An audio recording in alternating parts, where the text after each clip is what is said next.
मौजूदा समय की बात करें तो भारत दुनिया के सबसे फास्ट ग्रोइंग नेशंस में से एक है।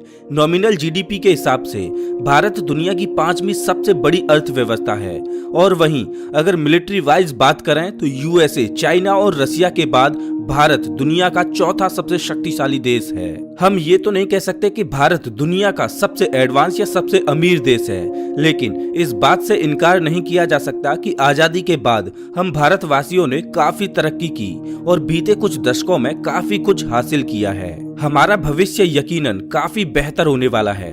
लेकिन दोस्तों, इतिहास के पन्नों में नजर डालें तो क्या आपने कभी सोचा है कि अतीत में भारत कैसा था? आज से 100, 200 या फिर 300 साल पहले का भारत आखिरकार कैसा था?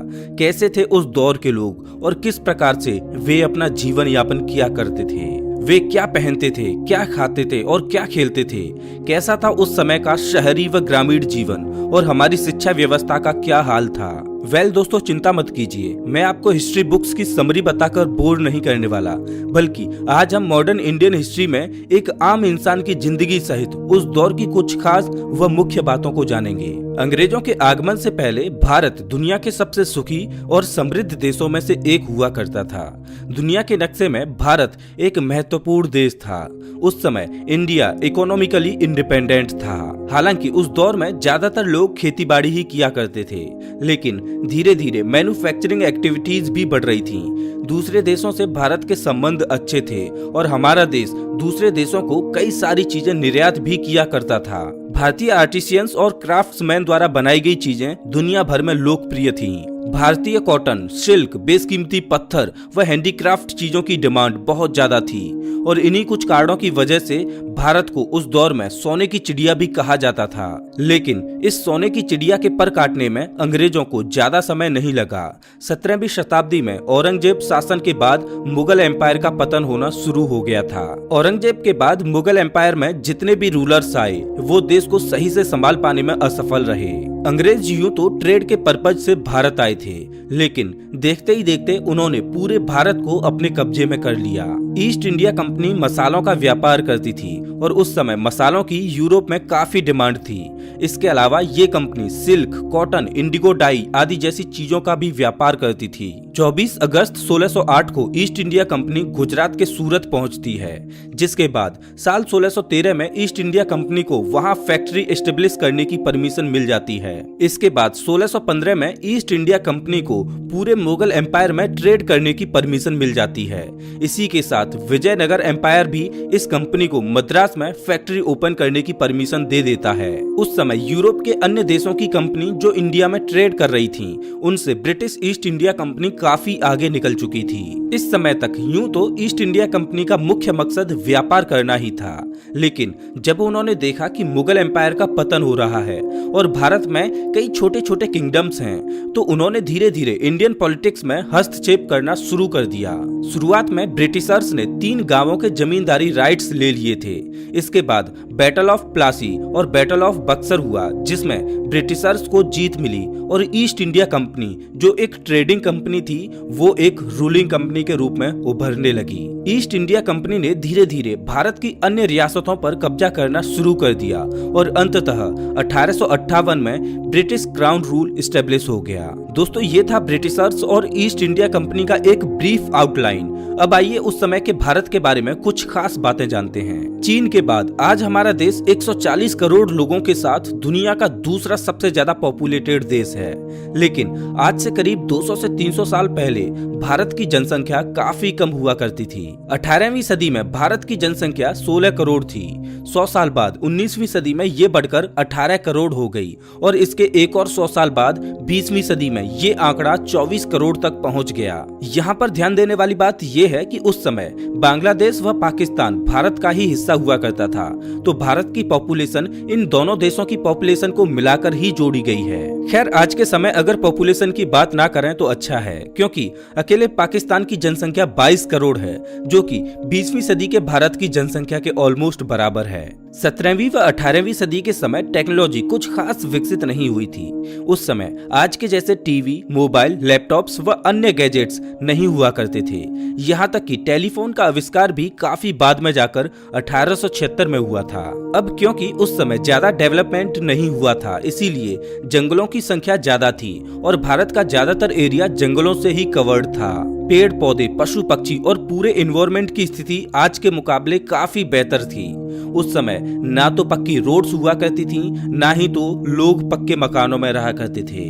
अंग्रेजों के आने से पहले भारत के ज्यादातर हिस्सों में पुल, बांध, तरह तरह की बिल्डिंग्स व बहुमंजिला इमारतों का कोई नामो निशान नहीं था। भारत के ज्यादातर लोग कच्चे मकानों में रहा करते थे, जो मिट्टी और लकड़ियों से बने होते थे। उस दौर में मोटरसाइकिल और कार जैसी गाड़ियां थी ही नहीं। लोग पैदल ही एक जगह से दूसरी जगह तक जाया करते थे और लंबी यात्राओं के लिए घोड़े या फिर बैलगाड़ी का प्रयोग करते थे। यही कारण था कि उस समय की कच्ची सड़कें छोटी हुआ करती थीं और गंदी भी। लोगों का लाइफस्टाइल काफी सिंपल था। वे आज के जितनी लग्जरी लाइफ नहीं जीते थे। उस समय भारत के अधिकांश लोग धोती, कुर्ता व गमछा पहना करते थे। महिलाएं साड़ी और छोटी बच्चियां स्कर्ट पहना करती थीं। भारत की कुछ कुछ जगहों में सलवार सूट और कुछ अन्य तरह का भी पहनावा देखने को मिलता है, जैसे कि आदिवासियों का पहनावा एकदम ही अलग था। वैसे आदिवासियों का पहनावा आज भी वैसा ही है और आज के समय भी भारत के कुछ गांवों में आपको बुजुर्ग लोग धोती कुर्ता पहने मिल जाएंगे। आज के समय में हम अपना ज्यादातर बचा समय स्मार्टफोन में कंटेंट देखने, मॉल या अन्य जगहों पर घूमने, शॉपिंग करने व कुछ एक्टिविटीज में बिताते हैं। लेकिन पुराने समय में ये चीजें तो थी ही नहीं। लोग अपना ज्यादातर खाली समय भगवान की पूजा या आराधना करने में बिताते थे। वे मंदिरों में घंटों तक पूजा करते और कई बार ग्रुप्स में लोगों के साथ चबूतरों व पेड़ों के नीचे विश्राम किया करते थे। छोटे बच्चे गुल्ली डंडा, तीर धनुष, छुपन छुपाई, कबड्डी, कुश्ती व अन्य खेलों में अपना समय गुजारा करते थे। अब दोस्तों, धार्मिक होना तो ठीक है, लेकिन उस समय कुछ लोग अंधविश्वासी भी थे। वे काला जादू जैसी चीजों में विश्वास करते और उसे प्रैक्टिस भी किया करते थे। सन 1900 के समय ज्यादातर चाइल्ड डिलीवरीज घरों में ही हुआ करती थीं, क्योंकि उस समय हॉस्पिटल, डॉक्टर्स व नर्सेज की संख्या कम थी और इसी वजह से इन्फेंट चाइल्ड डेथ के कई केसेस देखने को मिलते थे। ये उस समय की आम बात हुआ करती थी। बात करें अगर मौजूदा समय की, तो आज 95% चाइल्ड डिलीवरीज हॉस्पिटल में होती हैं। मौजूदा समय में हमारा संविधान एक समय पर एक से ज्यादा शादियों को मान्यता नहीं देता, मतलब कि एक हस्बैंड की एक से ज्यादा पत्नियां नहीं हो सकती। लेकिन पुराने समय में कोई संविधान तो था नहीं, इसीलिए कई रईस लोग एक से ज्यादा शादियां किया करते थे। देखा जाए तो मुगल शासकों की वैसे भी कई पत्नियां हुआ करती थीं। उस दौर में महिलाओं की स्थिति कुछ खास नहीं थी। ब्रिटिशर्स के आने से पहले और उसके कुछ समय बाद तक भी बाल विवाह का प्रचलन था। दहेज प्रथा, छुआछूत, घूंघट प्रथा जैसी कई सामाजिक बुराइयां उस दौर में अपने चरम पर थीं। यूं तो अंग्रेजों ने भारत को बहुत लूटा, लेकिन एक पॉजिटिव साइड ये भी था कि उन्होंने कुछ सामाजिक बुराइयों को दूर करने में अपना योगदान दिया। जैसे कि 1829 में ब्रिटिशर्स द्वारा सती प्रथा को बंद कर दिया गया। सती प्रथा में एक पति के मर जाने पर उसकी पत्नी को उसके पति की चिता पर लिटाकर जिंदा जला दिया जाता था। ये प्रैक्टिस उस दौर में कॉमन थी, लेकिन बाद में लोगों ने इसका विरोध करना शुरू किया और अंत में ब्रिटिशर्स ने इसे बंद कर दिया। बात करें अगर भारतीय अर्थव्यवस्था की, तो अंग्रेजों के भारत आने से पहले 1st सेंचुरी एडी से लेकर 17th सेंचुरी एडी तक भारत का वर्ल्ड जीडीपी में कंट्रीब्यूशन 25% से लेकर 35% तक रहा था और वहीं आजादी के बाद ये नंबर घटकर महज 2% रह गया था। एक रिपोर्ट की माने तो अंग्रेज भारत से 45 ट्रिलियन डॉलर्स जितनी दौलत लूटकर अपने देश ले गए थे। 1947 में जब भारत को आजादी मिली तो उस समय $1 1 रुपए के बराबर हुआ करता था। सन 1900 के समय एक आम मजदूर की डेली मजदूरी तकरीबन 10 से 50 पैसा हुआ करती थी और महीने भर में वे 8 रुपए से कम तक ही कमा पाते थे। उस समय अगर एक इंसान की जेब में 5 रुपए भी होते तो उसे अमीर आदमी माना जाता था। 1900 के समय भारत में ट्रांजैक्शंस के लिए केवल सिक्कों का ही प्रयोग होता था। ये सिक्के ब्रॉन्ज, सिल्वर, एल्यूमिनियम व कुछ अन्य मेटल्स के होते थे। सबसे पहला पेपर करेंसी साल 1917 में प्रिंट किया गया था, जो 1 रुपए का नोट था। बात करें अगर अंग्रेजों से भी पहले मुगल शासन के समय की, तो उस वक्त भारत के ज्यादातर हिस्सों में नोट, सिक्के या किसी प्रकार के पैसे से लेन देन नहीं होता था। उस समय ज्यादातर लोग बार्टर सिस्टम का प्रयोग करते थे, मतलब कि एक सामान को दूसरे सामान से एक्सचेंज कर लेते। जैसे कि एक के पास गेहूं होता और दूसरे के पास चावल होता, तो वो दोनों गेहूं और चावल को एक्सचेंज कर लेते। अब दोस्तों आइए एक बार एजुकेशन सिस्टम की ओर नजर डालते हैं। ब्रिटिशर्स के आने से पहले भारत में पाठशाला हुआ करते थे, जहां विद्यार्थी शिक्षा ग्रहण करने जाते थे। पाठशाला में एक शिक्षक और मैक्सिमम 20 विद्यार्थी होते थे। पाठशाला फ्लेक्सिबल थे और उनका कोई फिक्स्ड टाइम टेबल नहीं होता था। पाठशाला में ना तो कोई फिक्स्ड सिलेबस होता, ना प्रिंटेड बुक्स होती, ना एनुअल एग्जामिनेशन होता और ना ही तो बेंचेज या कुर्सियां होती। यहाँ तक कि जो क्लासेज होती थी वो भवन में भी नहीं होती थी। शिक्षक पेड़ के नीचे बैठकर मैदानों में पढ़ाया करते थे और कई बार तो मंदिरों या किसी छोटी दुकान में भी क्लासेज ली जाती थी। जैसा कि मैंने आपको पहले ही बताया कि यहाँ कोई फिक्स्ड टाइम टेबल नहीं होता था, इसीलिए फसलों की कटाई के दौरान बच्चे अपने माता पिता की सहायता करने चले जाते और इस दौरान क्लासेज नहीं होती थी। शिक्षक की भी कोई फिक्स्ड सैलरी नहीं होती थी। एक स्टूडेंट कितनी फीस देता है ये इस चीज पर डिपेंड करता था कि उसके माता पिता फाइनेंशियली कितने सक्षम हैं। गुरु डिसाइड करते कि विद्यार्थियों को क्या पढ़ाना है, और क्योंकि प्रिंटेड बुक्स नहीं थी इसीलिए वर्बली बोलकर शिक्षक पढ़ाया करते थे। विद्यार्थियों को नेचर के करीब रखा जाता और इससे रिलेटेड ही शिक्षाएं दी जाती थी।